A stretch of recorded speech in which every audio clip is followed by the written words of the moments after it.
শদিয়াৰ সুতিৰ পাৰত যুৱতীক ধৰ্ষণৰ অপচেষ্টা লম্পটৰ ৰাইজে কৰায়ত্ব কৰি গোটালে আৰক্ষীক এগৰাকী যুৱতীক অশালীন আচৰণ লম্পট যুৱকৰ আহমেদ আলী নামৰ লম্পটটোৱে যুৱতীগৰাকীক বলৎকাৰৰ অপচেষ্টা কৰে পথাৰত ছাগলী এৰাল দিবলৈ যোৱা যুৱতীগৰাকীক খৰিৰ বোজা তুলি দিবলৈ অনুৰোধ জনাইছিল লম্পটটোৱে খৰিৰ বোজা তুলি দিওঁতে যুৱতীগৰাকীক অশালীন আচৰণ লম্পটটোৰ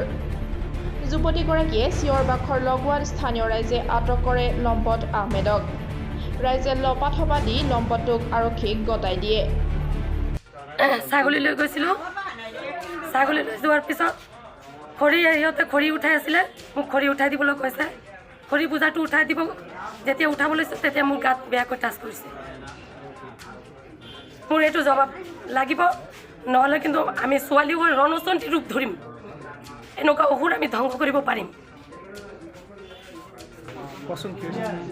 পুষ্পা মানে মোক পুষ্পৰাণী ভূঞা তেওঁ মোক তৎক্ষণাতে ফোন কৰিলে যে গাঁওবুঢ়া আপুনি ক'ত আছে যে মই কিছু বজাৰত আছোঁ আপুনি সোনকালে আহক এই এজন ল'ৰাই মোক স্পৰ্শ কৰিছে পথাৰত মই তৎক্ষণাতে দৌৰাদৌৰিকৈ গ'লোঁ তেতিয়া তেওঁলোকৰ ল'ৰাটোক তৎক্ষণাতে ধৰি পেলালে ধৰাৰ পিছত তেতিয়া ল'ৰাটোক দেখিলোঁ যে এইটোতো বেয়া কাম লিপ্ত হৈ আছে গতিকে তৎক্ষণাতে IC চাউলৈ FIR কৰিলোঁ পঠিয়াই দিলোঁ এতিয়া ইয়াতে ল'ৰাটো আছে বৰ্তমান থানাতে মই যিটো ঘটনা শুনিলোঁ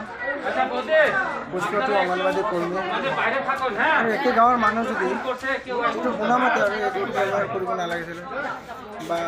গাত টাচ কৰিছে এইটো ছোৱালী মানুহজনী যুৱতী ছোৱালী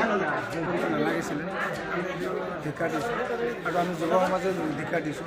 এইটো মানে দীক্ষাৰ পাত্ৰ হৈছে গোৰাজানৰ পৰা চিফ গাটলৰ ৰিপৰ্ট R Live 24